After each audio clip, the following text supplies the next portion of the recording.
I am the Tofu Golem. Please enjoy the video. You begin by confirming the lock type and gathering tools. This saves time. First, remove interior trim screws and carefully pull off the handle assembly so you expose the cylinder face. Once exposed, spray a light penetrating lubricant into the keyway and around the cylinder edge. This loosens seized parts. Then, locate the retaining clip or set screw.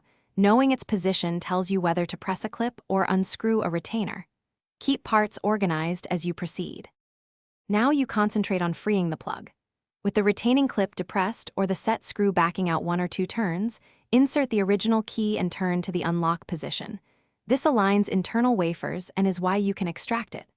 While holding turning pressure, pull the cylinder straight out. Do not twist or jerk. If it resists, tap the plug edge lightly with a soft mallet to break corrosion, then alternate spray and turning until it slides free. Stay patient and controlled.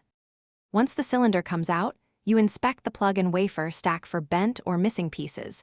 This explains jamming and why replacement parts may be needed. Clean all surfaces and apply a thin coat of graphite or light lubricant, then reinsert the cylinder while holding the key turned to align wafers. Make sure retaining clip or set screw seats fully. Reinstall trim and test operations several times.